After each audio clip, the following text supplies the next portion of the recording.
about to start. We'll talk about code or whatever we'll talk about today. It's about to start, so please hang tight while I check that everything is okay. Sound check, camera check, lights check. How's my hair? Oh, wait, I don't have any hair. Maybe put some pants on and I am good to go. So get ready wherever you are, 'cause this stream is about to start. Get ready wherever you are, 'cause this stream is about to start.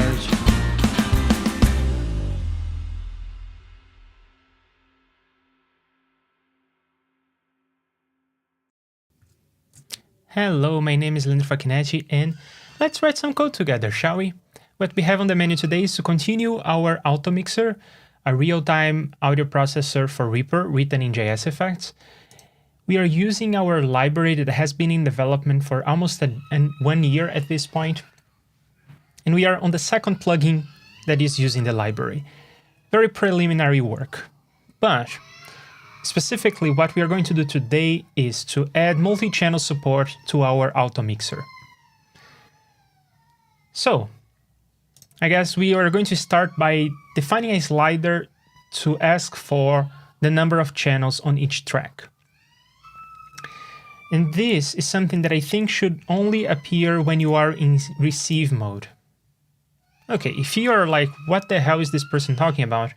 You probably need to watch some of my previous streams to really get a hang of what's going on, but we are working on this plugin that is called an Automixer, and what it does is automatically mix the volumes of multiple microphones that may be open in a room. So if you have a round table, if you have an interview, that sort of thing, an Automixer can help contain bleed from one person speaking into the other person's microphone. So each microphone is treated as a track here on this plugin, and each track may have multiple channels. Now, typically you will have mono microphones, especially in an interview kind of setting. But who knows? Perhaps you have, and I guess this is more of an advanced configuration, but perhaps you have a situation where you have multiple stereo microphones, each person has a stereo microphone. Or maybe you're using an Automixer for something that it was not really designed for, like perhaps you have multiple microphones in an ensemble and you want to automix these microphones. I don't know. In any case, we're going to add multi-channel support to this guy. So we have some settings. I think that it only makes sense. Yeah, I was saying that it only makes sense to have this in receive mode. So the Automixer is a kind of odd plugin. It's not the only plugin that does this, but it's kind of odd in that it has two modes of operation, send and receive. Send is the thing you put on each track, and receive, of course, is doing the automixing, receiving channels, receiving audio from all these tracks. So there will be multiple instances of the Automixer in send mode and one instance of the Automixer in receive mode. And that's why I think it makes sense to have this setting on the receive mode. So I think I'm going to have one slider here and I'm going to push these two down. Or perhaps not. I'll just have sliders 6, 7. 5, 6, 7. Yeah, I want to skip one because then the interface will show these two sliders and a little gap and then the next slider. So the number of channels is something that we are going to set on receive mode, but we are going to have that slider available on send mode as well, but it will be hidden, but it will be updated correctly. You see what I mean. And also the number of channels is a global parameter. So you may have multiple Automixers in receive mode.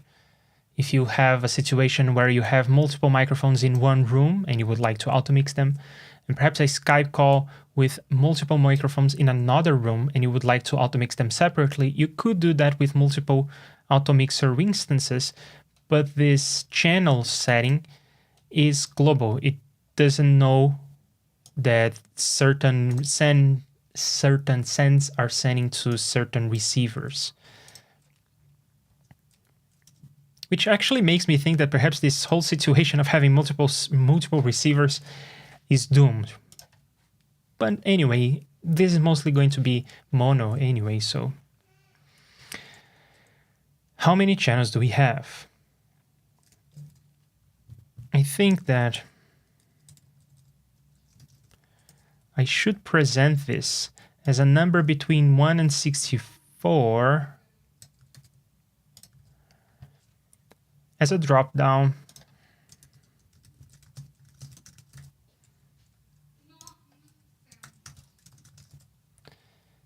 And I think that something like this will do. Let's see what it looks like.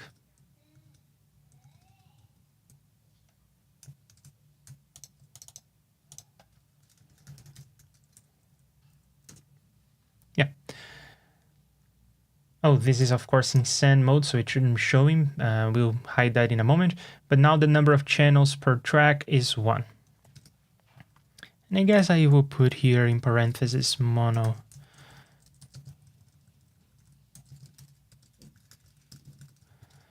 These are probably the most useful ones anyway.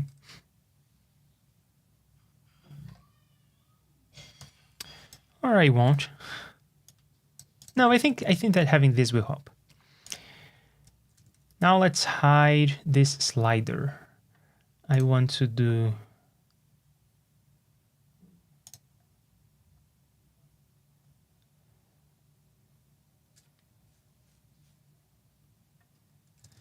something over here, slider show this only if you are in send mode. No, only if you are in receive mode.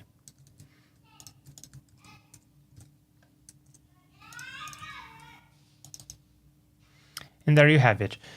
This is in send mode and this is in receive mode. And that slider goes away.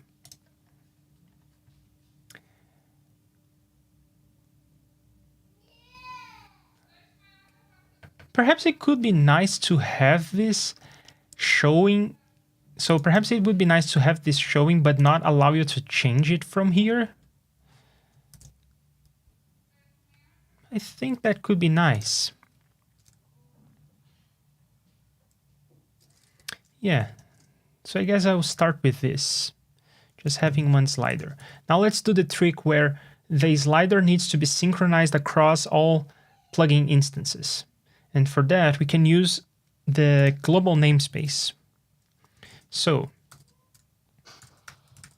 to use the global namespace, I forget the details on how to use the global namespace.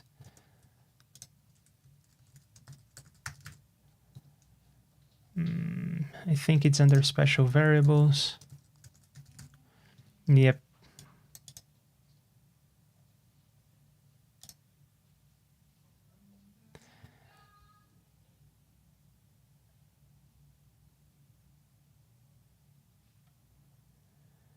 Oh, there is something interesting about this. I thought that the namespace global would follow the gmem setting, but that doesn't seem to be the case. This is shared between all instances of all effects. So I should be namespacing stuff when I use the global namespace. I don't think I used the normal global namespace so far. I haven't, but I need to namespace into that. So it's just underscore global. Then I'll call this liafac Automixer. And you can see that I'm following the same naming convention as over here. Perhaps I should be following this convention. It should be lowercase because this is the description that shows up to the user. It can have spaces and everything, but this is more like an identifier in the language. It should not have spaces. So I think it should not have capitalized letters either. All right, so with this, I have a global variable and I can set this global variable to this value.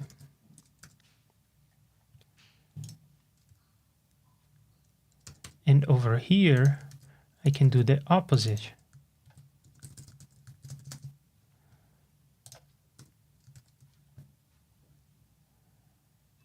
I'm doing this on the block section.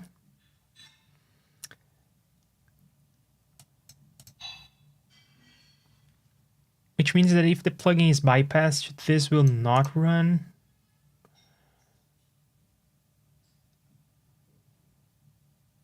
So maybe I should have I should extract a function and call it here as well as here. Because if the plugin is bypassed, at least the user interface will be showing.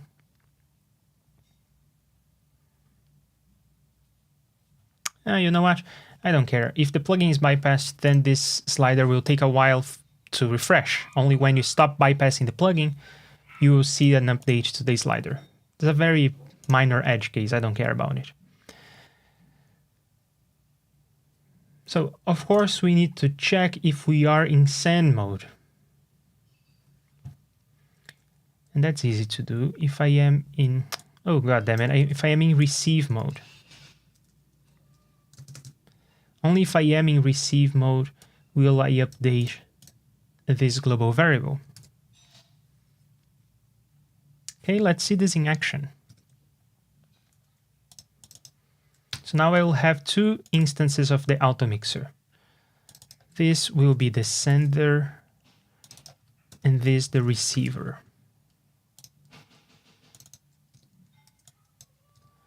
Now this is in send mode. And that should be in receive mode. When I change something, it snaps back. You cannot change the number of channels per track on the senders. But on the receivers you can, and it updates on both at the same time. So that's how you can keep sliders in sync across plugin instances, which is quite magic.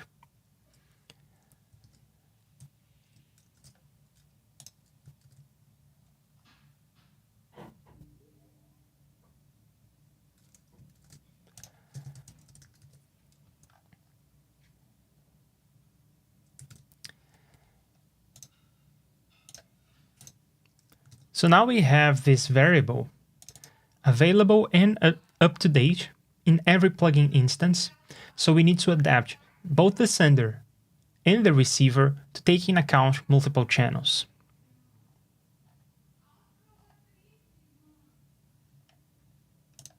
This is the place where we store samples into the global memory. So the communication between sender and receiver is done through this global space in memory. And this is the place where the sender is writing to the global memory, and this is the place where the receiver reads from the global memory. And right now it's only doing mono, it's only reading one channel. We need to update this so that it takes in account multiple channels. So we can do something like this.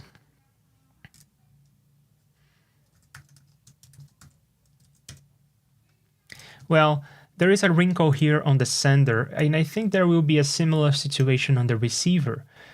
So perhaps I have a mono, well, no, perhaps I have this kind of setting where I would want to send 7 channels, but I only have 2 in this track. In the REAPER router, there are only 2 channels on this track. So I need to take the minimum between the number of channels. So this is a magic variable that in JSFX is the number of channels in the track. So in this case, 2. So the minimum between that and this. Oh, but that's not quite it, because this is the slider value. So this is 1 less than the number of channels per track. Let's take care of that in a moment. But before, Tail is here. Hello, Tail. Great to have you here. And that slider sync trick is pretty cool. It is, isn't it? I think it's the first time I'm actually using this in a plugin, but someone asked about it at some point, and then I came up with this kind of hack. It's a tricky solution to a tricky problem. But yeah, I like this. I'm glad that I'm having the opportunity to put this to use, actually. But yeah, so let's... Before we continue this loop, let's comment this stuff out. And let's actually fix this, because this variable is lying to us.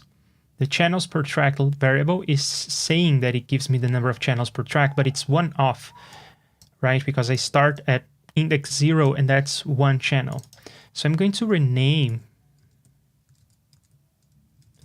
all of this to say that this is the slider. I wonder if I should put slider in the beginning or the end. If it should be slider dot channels per track or the way that I wrote it. I think I'll leave this for now. And it could be the case that we are changing this on the receiver, so we could update the actual channels per track over here on the slider block, but it could be the case that we are receiving this from somewhere else. So I think I should be updating that here. And it's a simple addition, so it should be okay.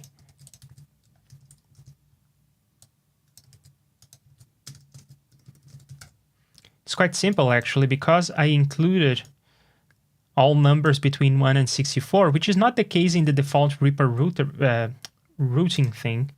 By the way, you can only pick even values, but not in my plugin. In my plugin, you can pick odd values, most notably mono, which is 1, which is odd. So you can do that here, and that means that if I just add 1 to the slider, I get the actual number of channels per track. That's the number that I want to work with. So let me commit this. And that is a simple variable rename. And then let's use this here. So coming back to this loop, we start at channel 0 and we want to take the minimum. So how many times do we want to go around the loop? If you only have 2 channels, for instance, loop over that. But if you have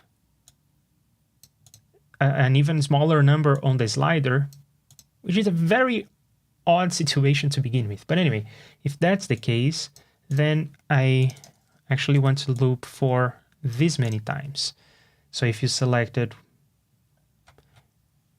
index 0, that is mono, index 0 will turn this into 1, and then we'll loop once. And that's correct. And what do we want to do in the loop?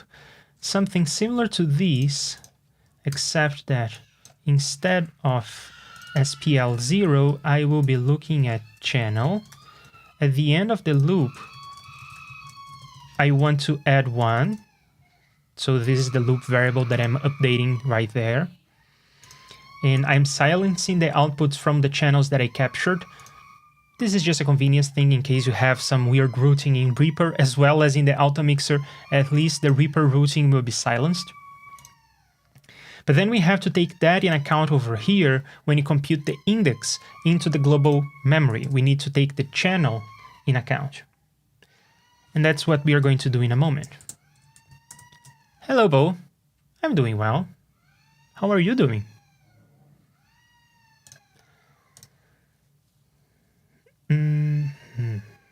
I'm doing great, actually. The weather here is like 35 degrees. I love it.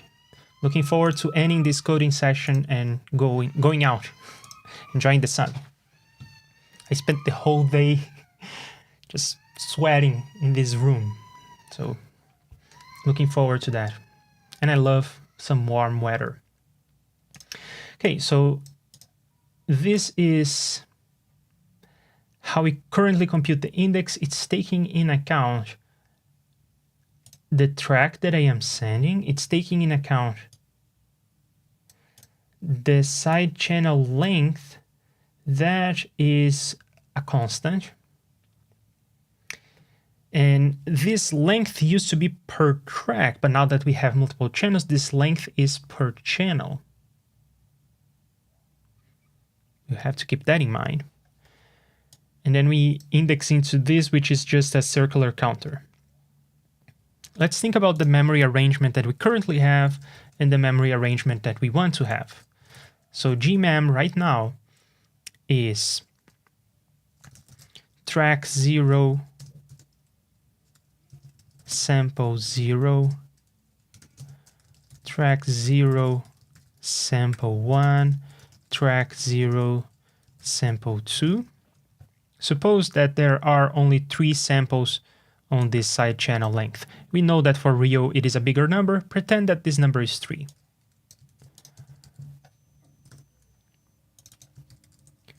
And then suppose that there are only 2 tracks in this situation. So this is how the memory is currently arranged. This, in this situation, would be equal to 3. The send track is either 0 or 1.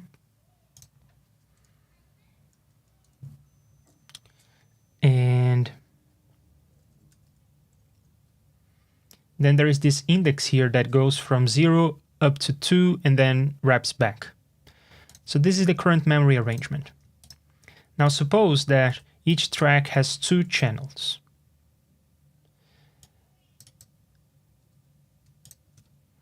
We have 2 options. We can either put channel 0 here and then channel 1 after that. Let's do this and see what it looks like.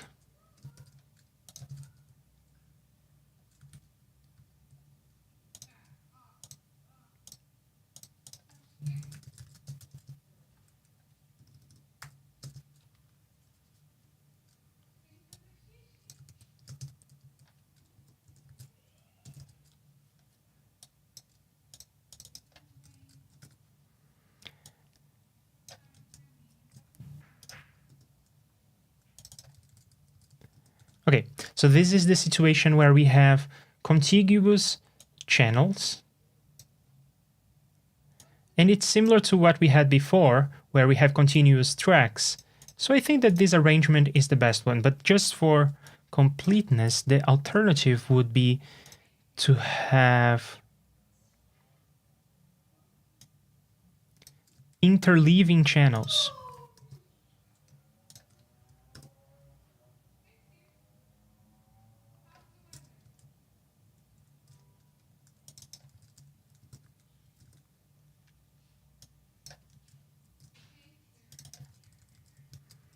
Just like that. So now we have interleaving channels. We have channel 0 and channel 1, channel 0 and channel 1. And this arrangement promotes locality, and that's good. We talked about this last time. I think it was Friday. So this has some advantages, but this has a nice advantage, and that is I don't need to know how many...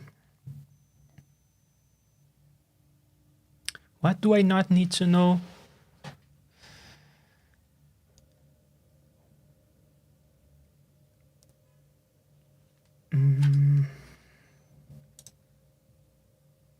I forget, but there was something, some variable, there was some information that we would need to do this kind of arrangement that we lacked, and we would have to just pessimistically pick a big value for. And with this arrangement where we have a contiguous track, we wouldn't have to worry about it. Well, I forget what it was, and I forget if it's still relevant, but in any case, in our example, the number of channels per track is 2, and we are going with this arrangement because it is a natural extension of that arrangement, where we have continuous tracks and continuous channels. So, first, I need to index into this situation. In which track am I? Track 0 or track 1? And what is the size of one track? It is the size of the side channel length times the number of channels per track. So in this case, there are 6 samples in each track, and that's because it is 3 times 2. So it is the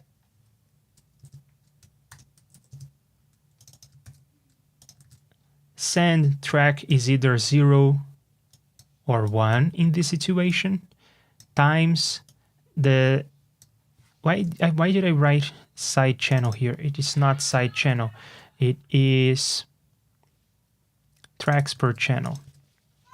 So it is the number of the channel, either 0 or 1, the number of channels per track, and the length of that side channel.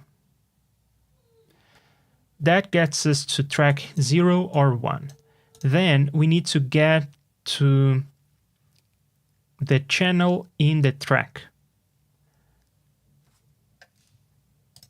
That will be channel times the length of a channel. And the length of a channel is the side channel length. Plus that index that is taking the sample index into the channel. So that's 0, 1, or 2. That's what we have there. And I think that does the trick. Yeah, it seems solid to me. So this is sending. Now let's receive on the other end. And I will continue keeping things simple and just outputting from channel 0. In this case, it was track 0, and now it will be track 0, channel 0. So we know that in the end, we will need some sort of loop, but for now, I'll just hard code track 0, channel 0. Or actually, let's loop over the channels, right?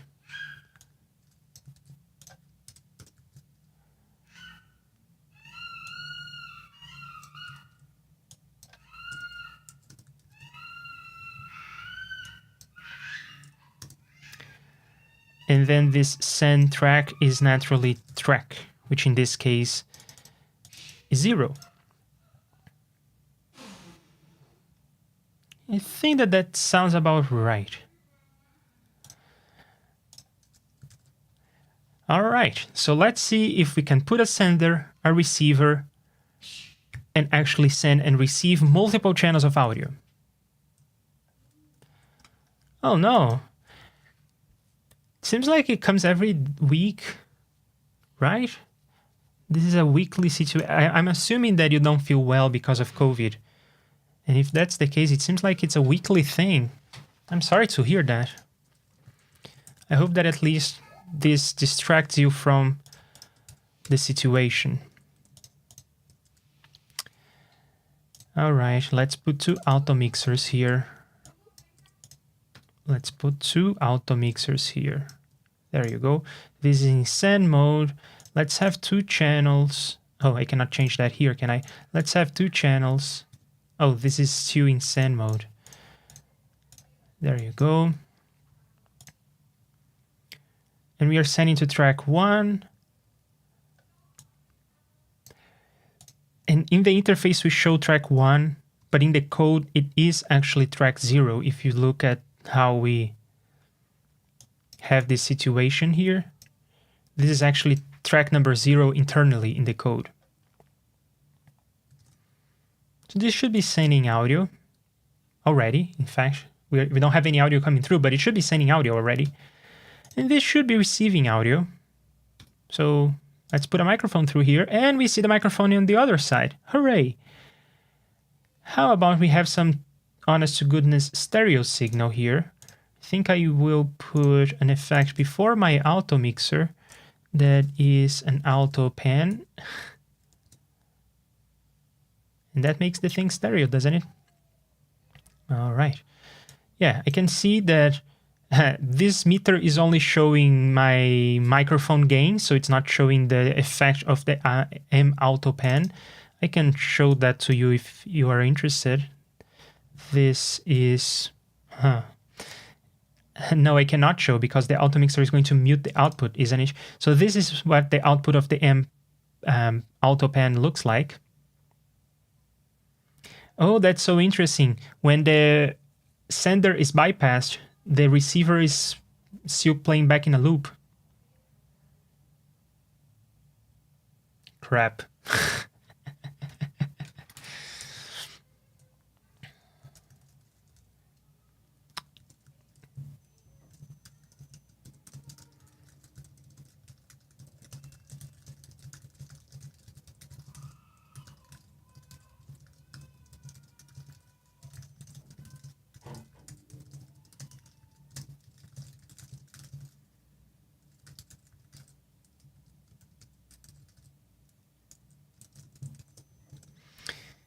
Anyway, never mind that. Let's continue. This is what the signal looks like because it is stereo now. And when I put in my Automixer, it looks like this. It is sending and receiving all right. And it is a stereo signal. I can see the meter is bouncing. Great.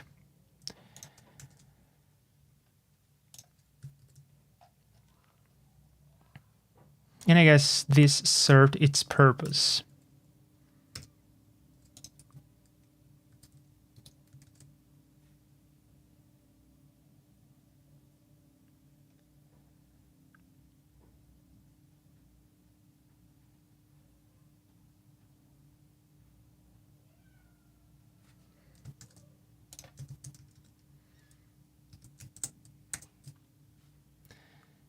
Yeah, sorry to hear that. Hello, Fajis. It's great to have you here.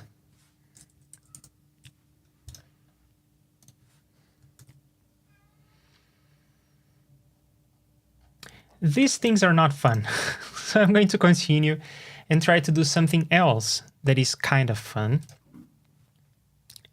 which is to bring back this code. This code was a sketch that we wrote, I want to say last week, and it's a sketch of the Automixer algorithm for 2 channels, or I guess I should call them 2 tracks, 2 mono tracks, and this was hard-coded to be just left channel, right channel, behaving as track 0 and track 1.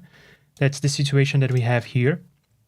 So let's try to extend this hard-coded 2-track situation into the world of multiple tracks. We will have to loop over tracks. So let's write that loop. We start at track 0. We have a loop where at the end we'll want to say track plus equals 1. And we want to loop over. I don't think I need to take the minimum here, but I need to loop over the receive track from receive track 2. Oh, that's just it. I don't need to, I shouldn't start at 0, I should start at from. So let's say that.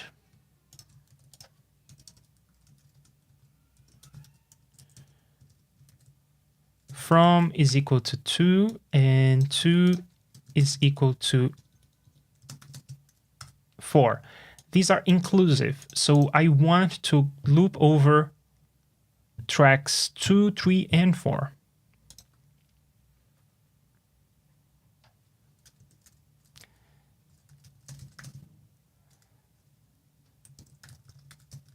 Right? I want to loop over 3 tracks.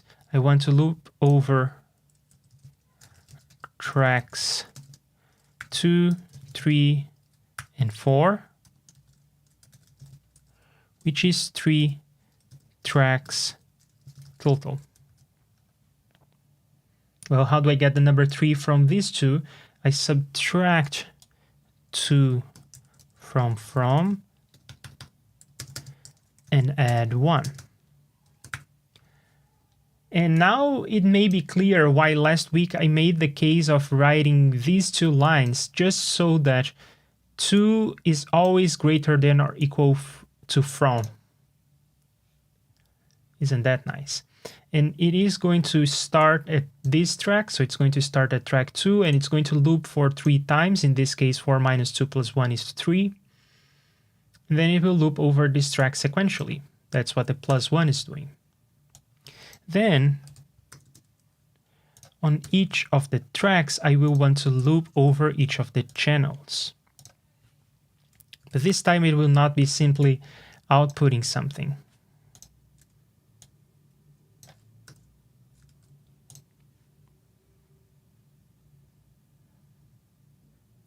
And I know that I will have to loop this way a couple times actually, but we'll get to that. So let's review this algorithm to see if we can make sense of it again and extend it to multiple tracks. First of all, it seems like we have different computations of RMS.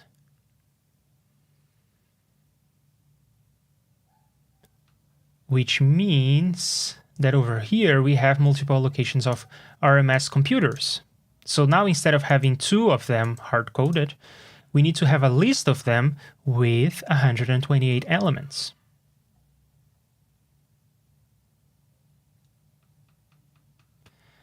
Is this going to blow up badly?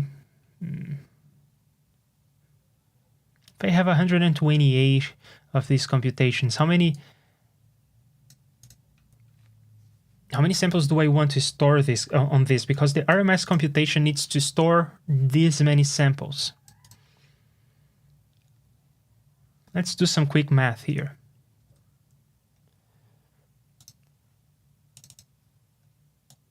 How many samples? On my sampling rate of 48,000, which is a reasonable sampling rate, how many samples are we talking about?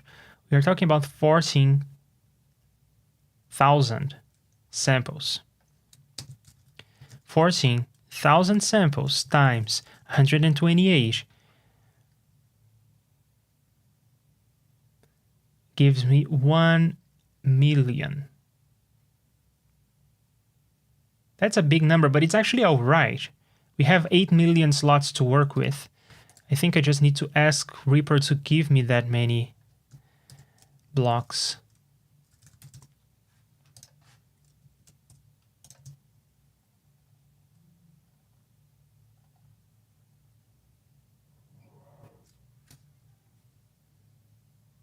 By default, it is 8 million, and the maximum is 32.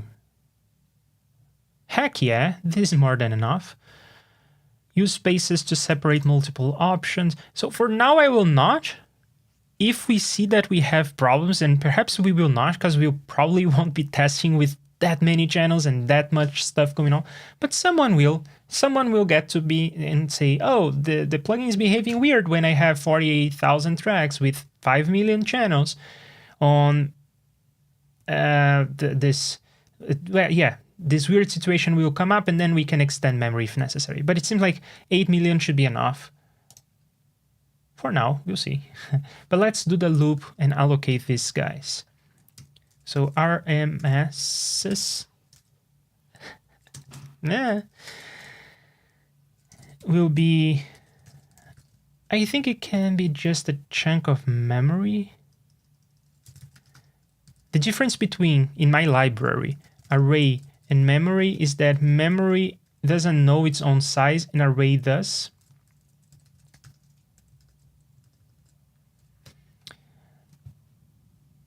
But in this case, we don't need to know the size because we are pessimistically allocating as much as we can, or as much as we'll ever need. So it should be all right. And we are talking about 128 because that's how many tracks you may have. And we are allocating that many. Then RMS index is equal to 0, and we are going to loop over 128. Now this is starting to give me a bad feeling, this magic number, so what is the maximum number of tracks? It is 128, and now I gave a name to the magic number.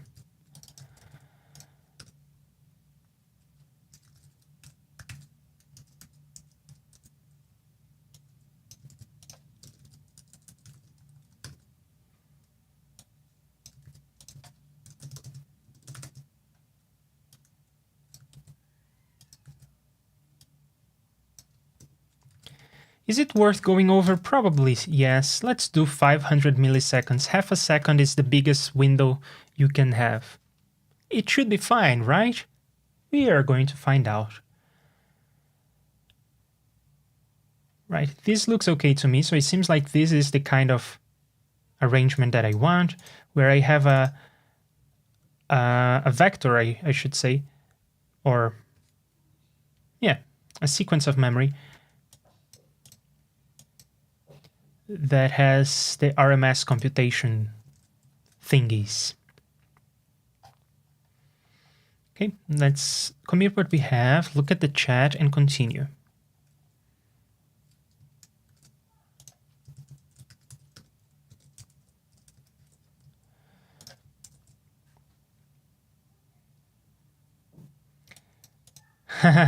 Hello, Andres. Did you see I think it was you who asked for the other effect we were working on, the waveform display, and that one is out. You can get it from my repack repository, link in the description, of course, as always. And here it is, and it works. It renders audio. It shows you a little visualization, and you can put it on the mixer control panel, and it shows up like this. So you can even zoom in and everything. I don't know if it was you who asked for this, or who asked to test this when it was done, but if it was, then make sure that you check that out.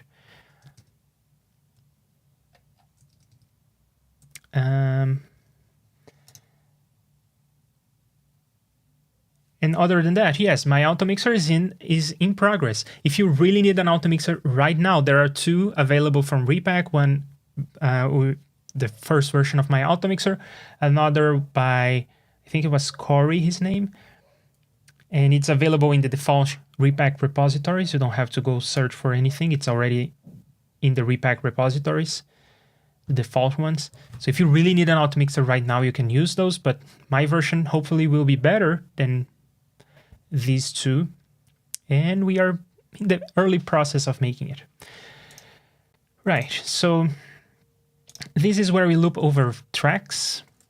And then we need to get, hang on, this doesn't seem right.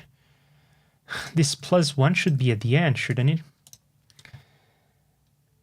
And then here, I will take the RMS of this track. So yeah, I guess I should explain that we want the RMSs of the different tracks separately, but we want to combine all the channels in a single RMS computation.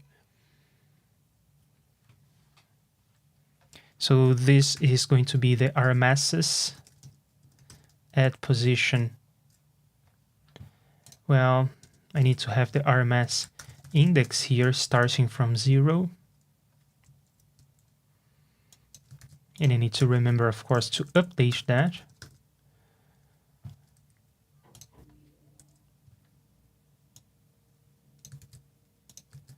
And now I have my RMS.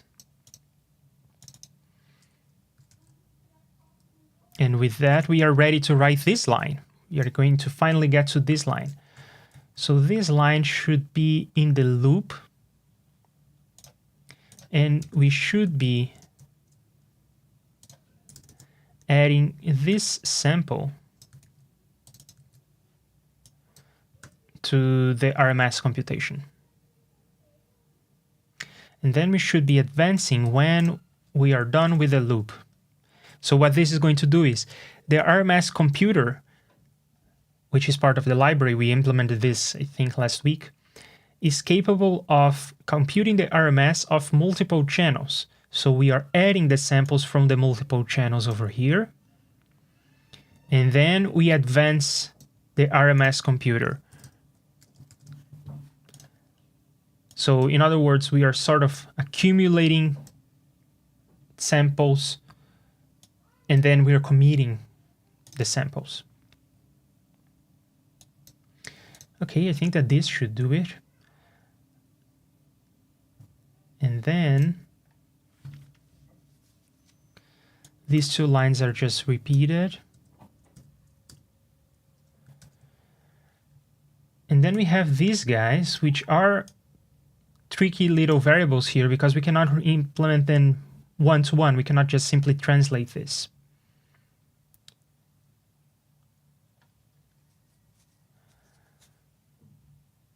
But one thing that we can do is this total signal situation here is something that we can compute in this loop. The total signal is just the sum of all the RMSs. So I guess I should rename this to sum of all RMSs. Ridiculous name, but for now it will do. And we can compute this in this loop.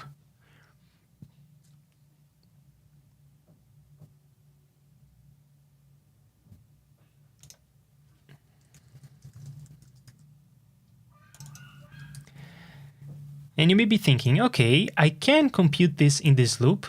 Just so happens that everything falls out and it works out. But could I compute this in a separate loop or in next lines kind of thing, the same way that we were doing here? Yes, we could have this line completely separate from this loop. We would just have to repeat the loop structure. And the code would probably look... I don't know if it would look better or worse. On the one hand, each loop would be doing less, which makes things more easy to, makes things easier to follow along. On the other hand, we would have this whole loop set up plenty of times, which is confusing but also super slow. Loops are expensive, so we want to do as much as possible in one loop. And that's what we are doing. When we are computing the RMS here after this advance, we can right away get the RMS. And then we can just put this guy there. And by the way, I wanted to say this to Theo, who is watching us now. I received your email, and I think I quickly replied to it with just one comment. Theo gave me great suggestions about the stability of the RMS computer, and we will get back to the RMS computer and make it better. As soon as I have something working in terms of the Automixer, something that I like, I will get back to the RMS implementation, because he has great ideas on how to make the RMS computer more stable and make it resilient to rounding errors, floating point weirdnesses, and so on. So if you're watching this, you should look forward to a future stream in which I will get back to the RMS computer and I will make it a lot better. Better than it ever was, in fact, because all these rounding issues and all this floating point stability situation that I'm talking about is something that we have not addressed in my previous Automixer. So now we will address this. In fact, we have not addressed this in any of my other videos about RMS. I have plenty at this point. Okay, I think that will do. This is now computing the sum of our RMSs. And that gets rid of this line.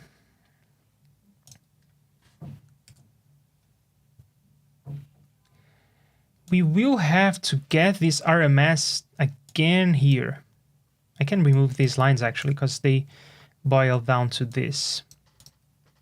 So I could just get this again, but this is not free.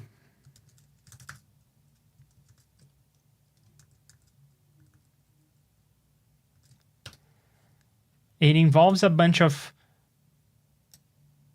memory accesses, and it also involves division, taking the square root, so this is not free. So probably I want to do this just once, but I want to have access to these values later, so I think I need to put them in an array. That will involve renaming some variables. Let's first look at what we have, commit what we have, and we will inspect the sum of all RMSs and see if that makes sense.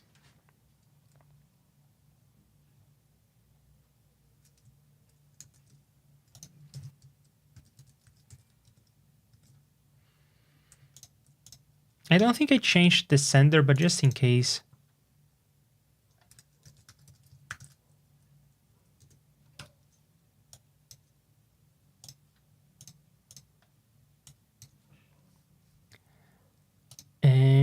test that I want, why don't I see any signal here? This is in send mode in track 1 with one channel. And oh, look at that. That's quite interesting, isn't it? Because I am sending only one channel, the other one is just passing through. As it should, I think, because suppose that this is part of a weird track where I have... Yeah, the thing I'm thinking about is I could just zero out all the outputs from the Automixer, but that may not be what I want. Because suppose that this is a weird track where I have some pre-processing before the audio gets into the Automixer. And part of this pre-processing is some, I don't know, compressor with a sidechain, or a gate with a sidechain, or something with a sidechain. And in that case, I would not want necessarily to want to mute the sidechain, I don't think. Or perhaps I should interpret this as this plugin should be the end of the line for this track and I should mute everything for convenience. I don't know. Something to take note of.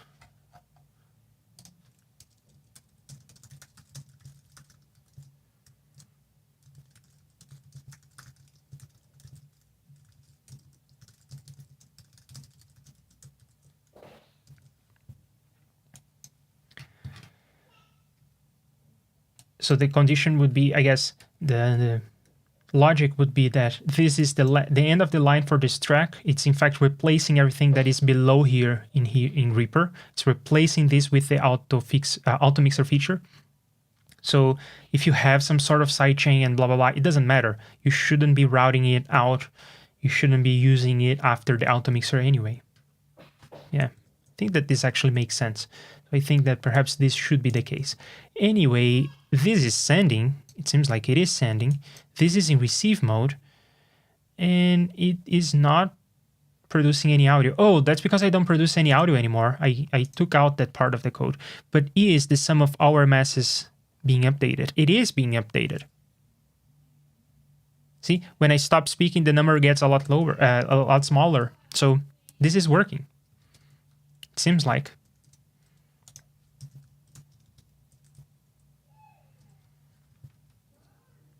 All right, yeah, thanks for trying the waveform display. It's just a cute little thing. All right, let's have this array of computed RMSs. I'm gonna call this array the RMSs cache. Again, I don't need to know the size of this because it is pessimistically allocated like that.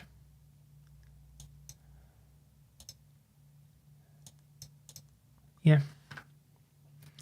Should I include a cache in the RMS computer itself?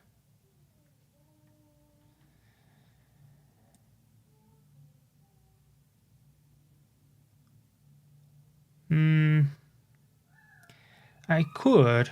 It wouldn't be too hard. I could have another field that is the cache of the RMS. And then I could check on advance, I could invalidate the cache, and on get, I could set the cache. And then I wouldn't have to have a cache outside. And I could do all of that by just paying the price of having to check the cache when I get. I don't have to check the cache when I advance, I just invalidate that, even if the cache is invalid.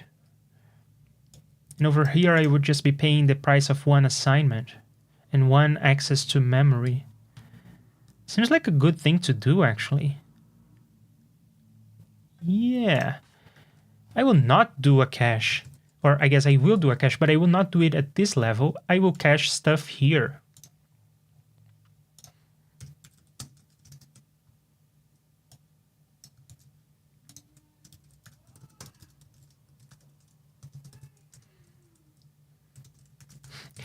You may be wondering, what the hell is memoize? Memoization is this process I just described, where I store the latest computed value, and if you ask me the same value again, I just replay it back to you. I don't compute it again from scratch. This is such an easy thing to do that I think I'm going to do it right now. What is this? It is the cache.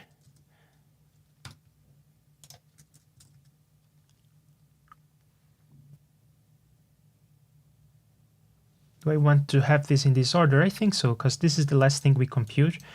And do I want to call it a cache? Could call it memoization or something, but I think I will call it a cache. So when initializing the thing, now that it has 5 fields, 0 to 4, that's 5. Then to begin with, this will be undefined. And this will be invalidated by advance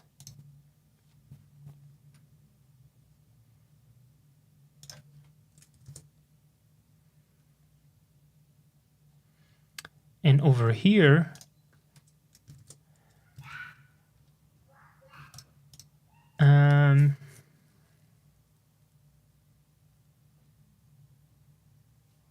I think I need another local variable that I will call cache.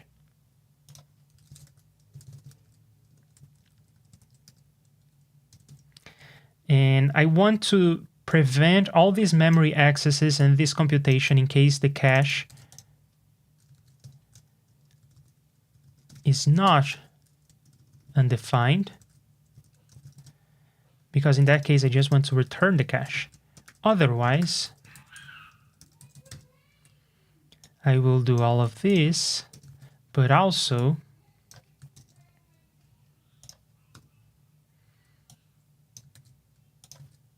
I'll do this bitch. So here I am updating the cache when I say get.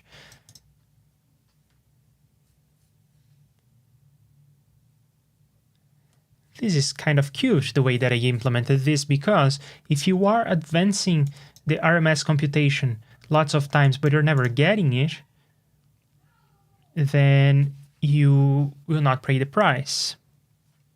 You will never be computing the square root and the division and blah, blah, blah. So it's kind of a cute implementation. But what are you doing if you are asking the RMS computer to advance? You are asking it to do work. Why are you not using the work? It doesn't really make sense, right? You should, in your code, be preventing this from being called in the first place. So I guess I'm going to change the strategy. Even though this strategy probably works, as I described, probably want to change strategies, probably want to compute this, all of this stuff, just compute it here, right? That makes a lot more sense. And then over here, I can just get that. Yeah, that's what we'll do. Revert, try again. I will call this field RMS. It used to be cache, but now it's not really a cache. It is the RMS. I don't know. Again, 5 fields.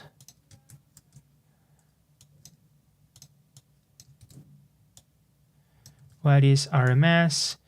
Well, I could say that it's undefined, but I am uneasy at doing that because you could be asking for this value before you try to compute RMS stuff. I don't know.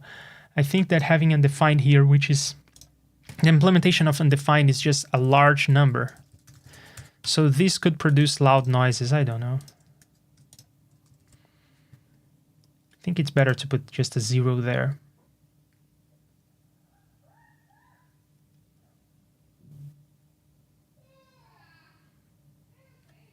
Well, this is going to be a bad name because over here I will want to have a local variable called RMS. So that will conflict.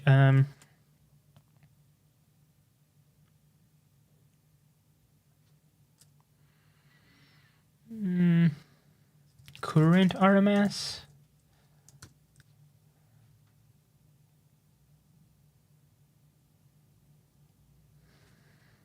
I guess. Not in love with this, but it will do.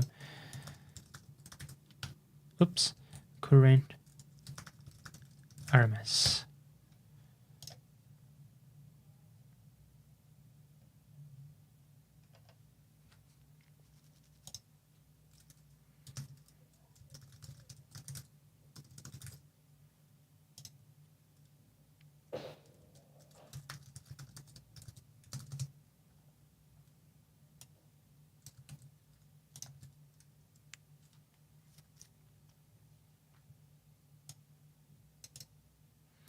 And then the nice thing is that this function doesn't need to exist. I can just grab that view.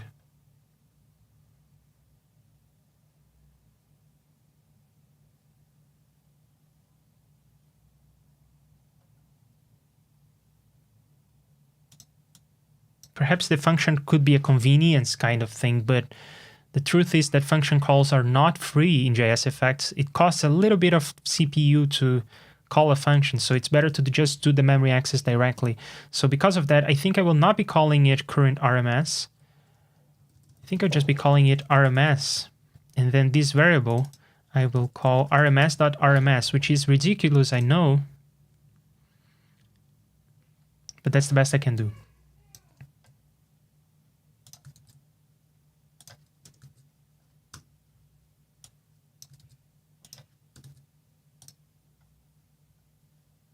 Ooh. Could this just be like this?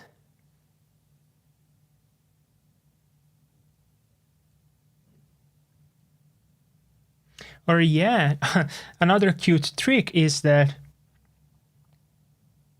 we could have this as the first value, and then you would have an RMS computation thing. You could just do this and you would get the value of the RMS in there. That can be cute. I perhaps could call this like the default value. Yeah, I like that. Let's do it.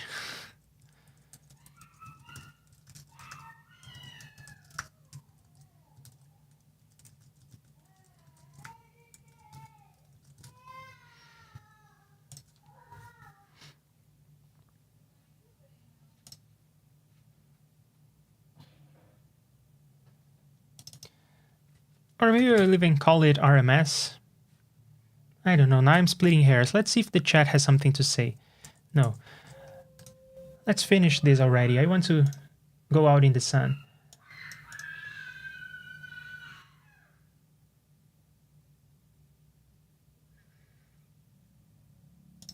Yeah, I think I would just have it the other way.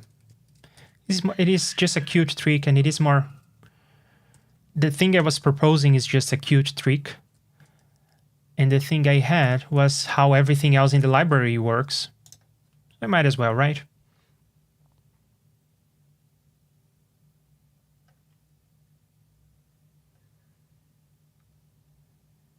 Let's double check everything we wrote. There are 5 fields to this data structure. It starts at 0. Here we compute RMS, and we set it. And now, do I have access to this? Yes. Do I have access to that? Yes. Do I have access to the other one? No. Let's add a getter for this.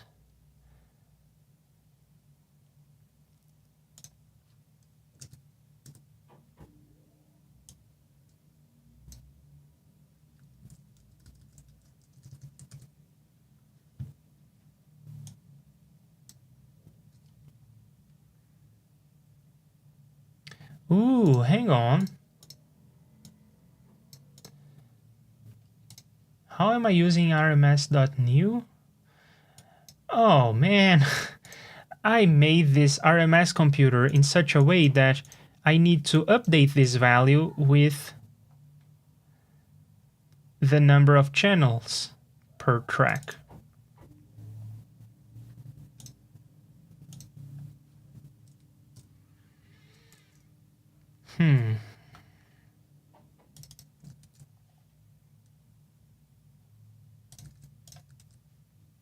Yikes. I will not worry about this right now. Let me just try to finish what I started.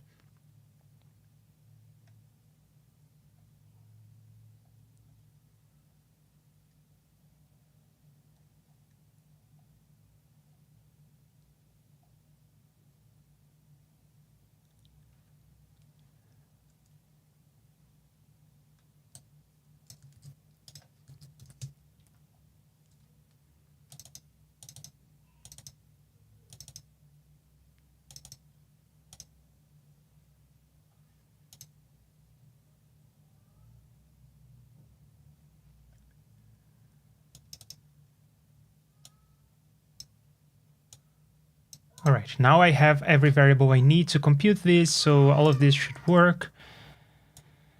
And this is what you use to get the RMS. All right. So now this is a single memory access and all the caching is done and they don't even have to verify. So this is even faster actually, besides being a bit easier to use. I think it's easier to use. It may be harder. Who knows? Right. Oh, and the tests are probably gonna fail. So let me just change the tests real quick. I just have one, so it's easy enough.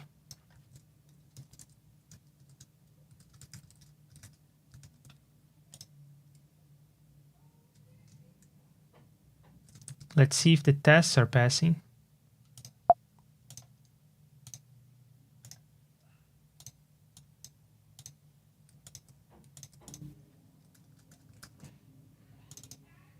Oh, and look at that. They are passing. Great. Great job.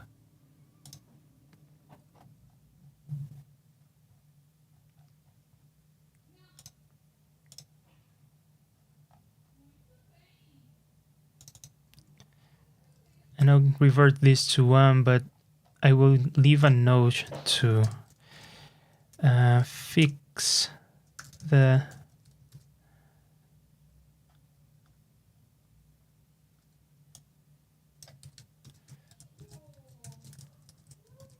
RMS channel's length situation.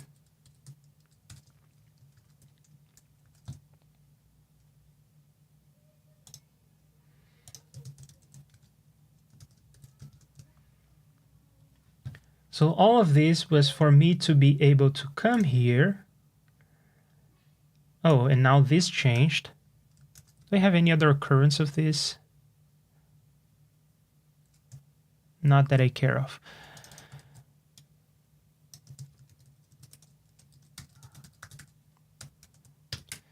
There you go. Oh, it could be cute if this returned the RMS, because then I could just add directly. Yeah, let's make that happen. Let's go to advance. Oh, and it is already happening. We are returning the RMS. So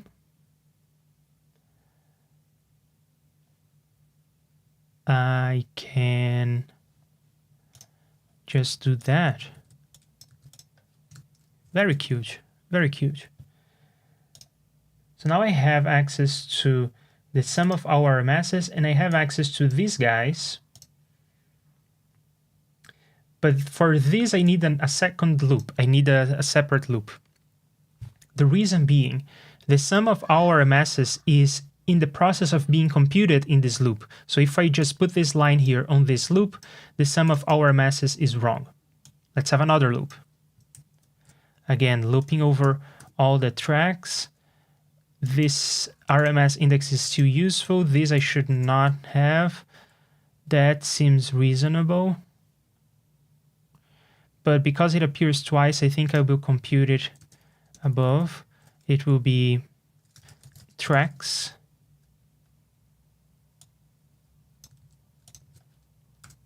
Do I already have tracks somewhere?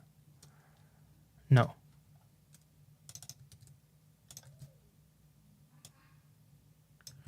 Then this makes sense. This is a bit of setup. This can go away. That can go away. And then we have all the setup for the loop correct. Then we can have this formula. The attenuation is equal to this RMS ash RMS sum of all RMSs plus very small value just in case this is 0. That takes care of this line. Now let's take care of that line where we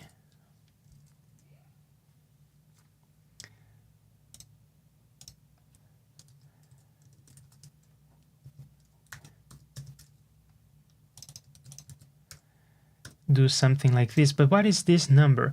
I could just pun and use this.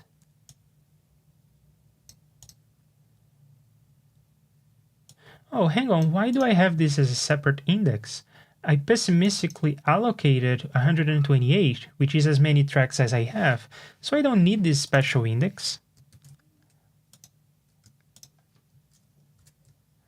I can just put that there. It's probably even better design, actually. This is going to waste so much memory because I'm allocating RMS computers for 128 tracks regardless of how many tracks we actually need. And it's even worse, I'm allocating this for all the senders. This is just eating memory left and right.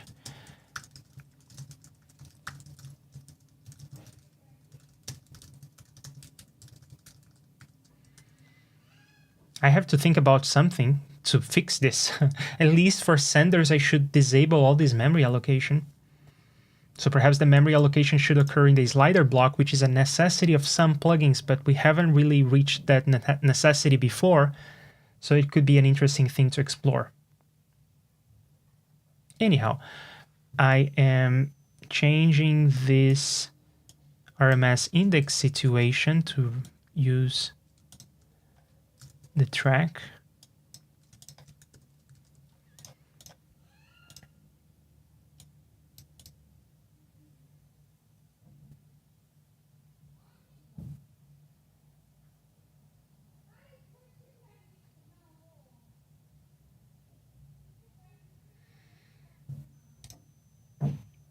And then I need some sort of output channel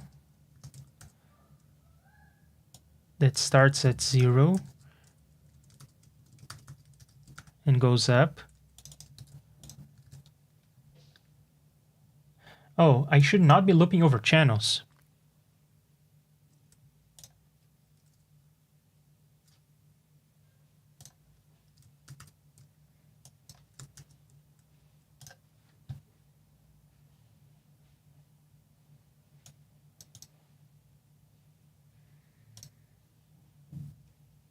And that covers these two lines. So now I think that my Automixer is multi-channel, and I think it works. To test this is actually complicated.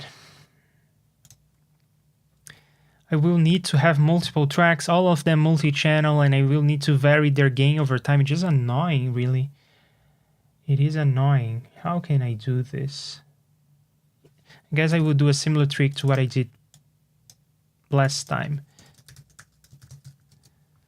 We will have sender 1 and 2 and a receiver.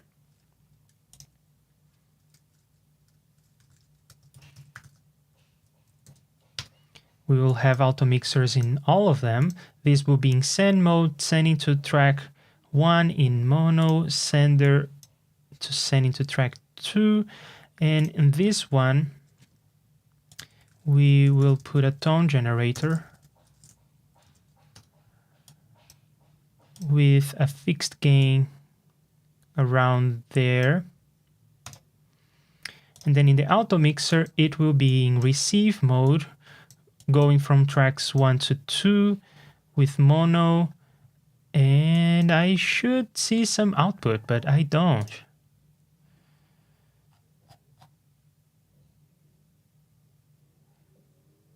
Oh, Yeah. That's not how this works.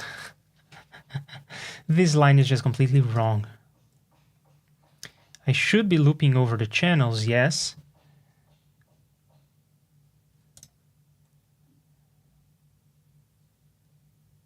Yes, I should be looping over the channels. This is all wrong. Let's try again real quick.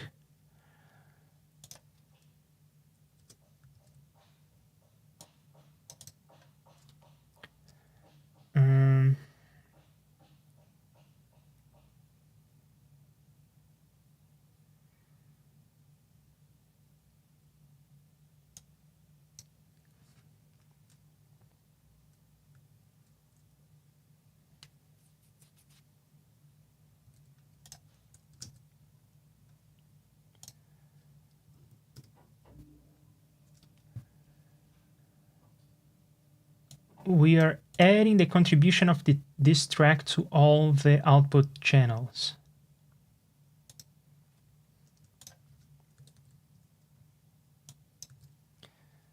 So what we should be doing is we should be... Oh, I don't like this either. If we have a tracks situation, we should have a channels situation. Is this taken? No, just channels per track. Right, okay, let's extract this.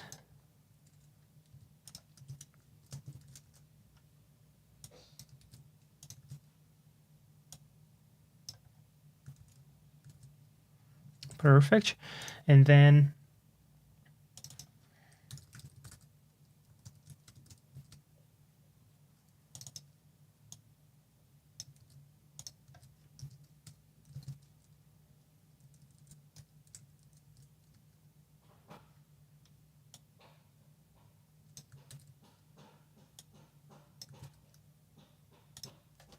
that seems about right.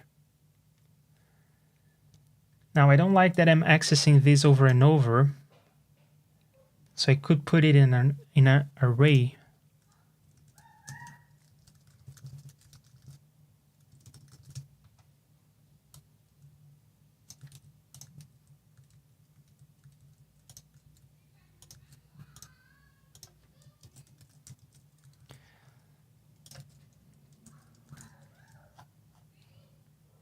But we'll keep this for now.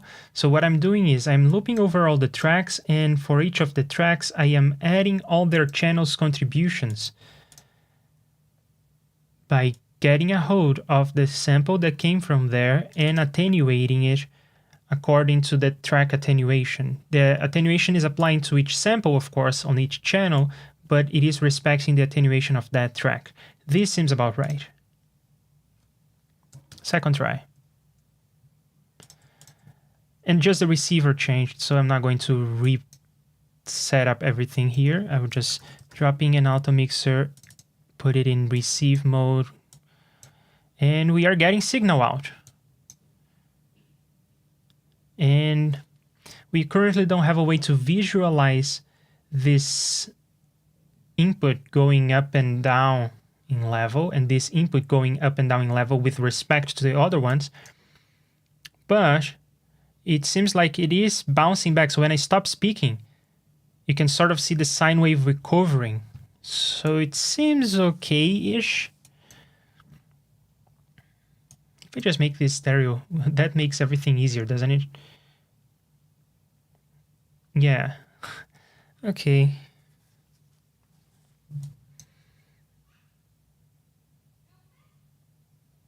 All right. I think that will do. I think that we accomplished our goal. It's kind of hard to be 100% sure, but just by looking at this meter, it seems to be behaving right. It seems to be bouncing up and down according to my voice, and then when I stop speaking, it recovers back to that stage of this sine wave that we don't see anymore over here, but it is there.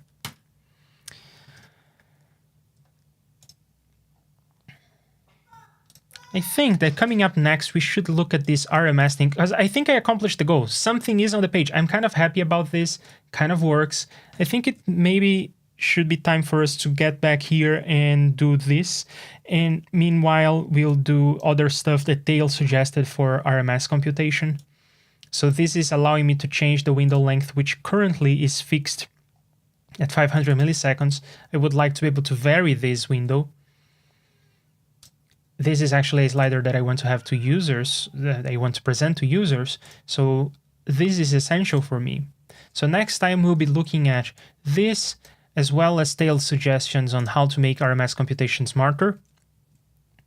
And then we will have to address some of these things because we are wasting a lot of resources. How is the CPU looking like? Oh, it's actually okay-ish. 0.5% to do barely anything, but still. At least the centers are cheap. They're consuming a lot of memory, but they're taking 0.1% CPU. I'm okay with that. Am I? Not sure. But hey, we have a multi-channel Automixer now. That's better than what we started with. Sorry to bother and sidetrack. Why is the waveform display plugin only passing audio when I play back and not when I just record, enable my track like you did? Why is the waveform plugin only passing audio when I play back and not when I just record, enable my track like you did? Hang on, what?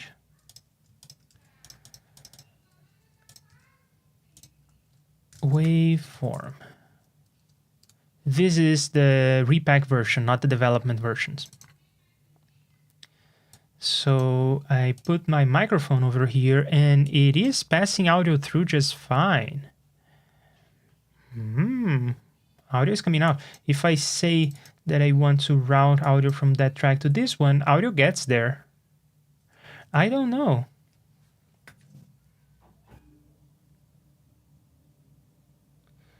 And I have the track enabled for recording right now. It's not playing back audio. So maybe, yeah, maybe Tail is right and it has to do with monitoring.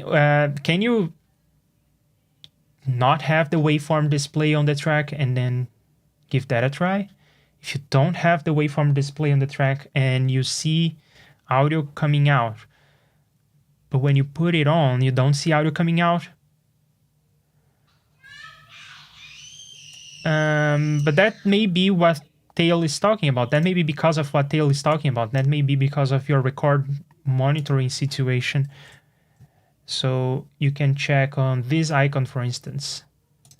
Because if it is like this, then it's not outputting audio because it's not monitoring. You can check that. And in this situation where your monitoring is off, like this, if you just speak into the microphone, it's not going to do anything. But if you record and then play through, then it is going to show you outputs. But it has nothing to do with the plugin, by the way. All of this is just regular Reaper routing, so I don't know about that. Do you all have this weird glitch too? When you delete all the tracks, you end up with this situation. It's kind of funny. All right. Thank you, Andres, Tail, and Bo and Fotis, for being here with me on the chat. Thank you to everyone else who is watching this, people who support me on PayPal and Patreon. I see you back here tomorrow for more RMS. It will be smarter RMS. It will be beautiful RMS. You will love it. I see you tomorrow. Have a good one. Bye. Thank you for watching the stream. You know how great it has been. Or maybe it sucked, and I am glad that you stuck with me. And so we'll all be back together for some more coding or talking or chilling. The next time I'll be streaming.